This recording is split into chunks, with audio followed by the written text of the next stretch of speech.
Okay, let's be honest for a second. How many times have you bought a gym membership in January, full of energy and hope, only to find yourself using the key fob more as a keychain by March?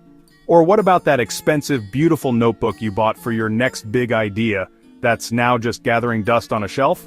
What is going on there? Why is it so hard to do the things we say we want to do? It feels like we're fighting a battle against ourselves, and most of the time we're losing. We think the answer is to try harder, to have more willpower, to find some massive burst of motivation that will finally change everything. But what if that's completely wrong? What if trying harder isn't the answer? The book Atomic Habits by James Clear presents a totally different idea. It says the reason we fail isn't because we lack motivation, but because we have a bad system. It gives us a blueprint, not for trying harder but for making change so easy that it's almost impossible not to do it. This isn't about becoming a superhuman, it's about being a regular person with a much smarter plan. The first thing we need to do is get rid of a huge lie we've all been told about what success looks like.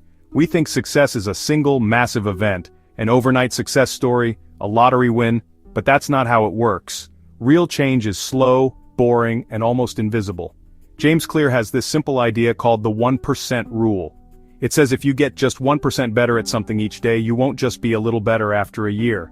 You'll be 37 times better. It's like adding one extra grain of salt to a soup every single day. For the first few weeks, you wouldn't taste the difference. It would feel like you're doing nothing. But after a year, the flavor would be completely transformed. That's what your habits do. They are small, but they compound over time into something huge. This is why most of us give up. We don't see results right away, so we think it's not working. Clear calls this the Plateau of Latent Potential. It's a fancy way of saying there's a frustrating delay between the work you put in and the results you see. Imagine you have an ice cube and the room is 28 degrees. You work hard to raise the temperature to 29, then 30, then 31. The whole time you're just looking at a block of ice. It feels pointless, but all your effort is being stored. The moment you hit 32 degrees, everything changes. The breakthrough happens. Most people quit when the room is 31 degrees, right before the magic happens. The secret is to trust the process even when you can't see the results yet. And the best way to trust the process is to forget about your big, scary goals for a minute. Goals are good for direction, but they can also stress us out. Instead, Clear says to focus on your system. Your goal might be to have a clean kitchen. Your system is washing each dish right after you use it. If you have a good system, a clean kitchen is the natural result. You don't have to think about it, you just have to follow your simple daily routine. Okay, this next idea is the most important one in the whole book. If you only remember one thing, make it this. The best way to change your habits is to change your idea of who you are. Sounds weird, right? But stick with me. Most of us try to change from the outside in. We say, I want to lose 20 pounds. That's an outcome. We hope by getting that outcome we'll feel like a new person. But Clear says to flip that around. Start from the inside out. Start by deciding who you want to be. Not, I want to write a book, but I want to be a writer. Not, I want to run a marathon, but I want to be a runner. It's like playing a video game. Every action you take gives you experience points for a certain character class. Every time you do a 5-minute workout, you get plus 1 point for, I'm a healthy person. Every time you write just one sentence, you get plus 1 point for, I'm a writer. A single action, a single point, doesn't change your character. But as you repeat these actions, the points add up. You start to build evidence. Eventually, you have so much evidence that your brain has no choice but to believe it.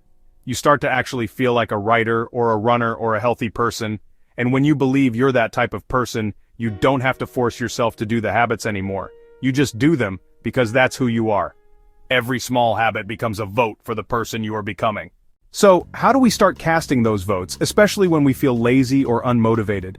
Clear gives us 4 super simple steps. They are like levers we can pull to make any new habit feel easy and natural. The first step is, make it obvious. Our brains are lazy. They don't want to think hard about what to do next. So you have to make the cues for your good habits impossible to miss. If you want to drink more water, don't just put a bottle in the fridge. Buy a giant bright water bottle and put it right in the middle of your desk where you have to look at it all day. If you want to floss, don't hide the floss in a drawer. Put it right next to your toothbrush. You want to make it so obvious that it takes more effort to ignore it than to just do it. The second step is, make it attractive. Our brains are wired to chase pleasure. If a habit feels like a punishment, you'll never stick with it. So you have to find a way to make it something you look forward to.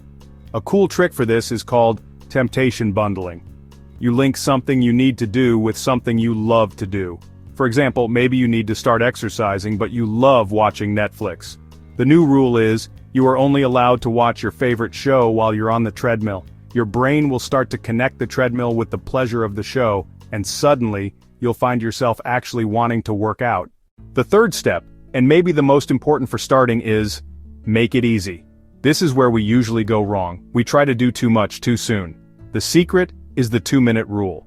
Whatever new habit you want to start, you have to make a version of it that takes less than 2 minutes. Read more becomes read 1 page.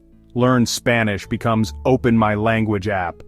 Go for a run becomes put on my running shoes. The point is not to get a result. The point is to make starting ridiculously easy. Anyone can put on their running shoes, and once your shoes are on, you're much more likely to actually go for a walk or a run.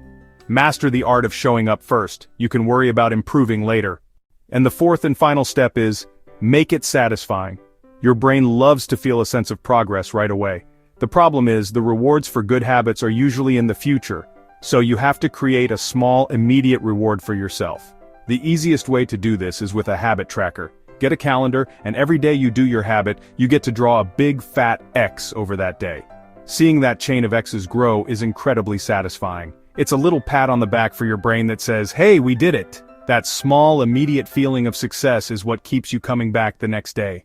So that's how you build good habits. But what about getting rid of the bad ones? Well, it's simple. You just take those 4 steps, and you flip them upside down. If you want to build a good habit, you make it obvious. So to break a bad one, you make it invisible. Do you eat too many cookies? Stop buying them. If they're not in your kitchen, you can't eat them. Do you waste too much time on your phone? When you need to focus, put it in another room. The people with the best self-control aren't heroes. They're just smart enough to stay out of tempting situations. If a good habit needs to be attractive, a bad one needs to be unattractive. You need to change how you think about it. Instead of thinking, I need a cigarette to relax, you consciously tell yourself, this is going to make my clothes smell, ruin my lungs, and make me feel tired. By focusing on the real, negative consequences, you make the habit seem less appealing. If a good habit should be easy, a bad habit should be difficult. You want to add steps, or what we call friction. If you watch too much Netflix, unplug the TV after you're done. Just having to plug it back in might be enough of a hassle to make you stop and think, do I really need to do this? The more difficult you make a bad habit, the less likely you are to do it. And finally, if a good habit needs to be satisfying, a bad habit needs to be unsatisfying. Find a way to make it immediately painful. Get an accountability partner. Tell your friend, I'm trying to stop eating junk food. If I do it, I have to pay you $20. The immediate pain of losing money is often much more powerful than the distant risk of health problems. It's that simple. You are the designer of your life, and these are the tools you can use to build a better one, one small choice at a time. It's not about being perfect, it's just about getting a little bit better today, and then doing it again tomorrow. That's how real change happens. If you are ready to stop fighting yourself and start designing a better life, if this kind of simple, practical wisdom is what you're looking for, then you're in the right place. Welcome to Geeky Philosopher. Subscribe and let's figure this stuff out together.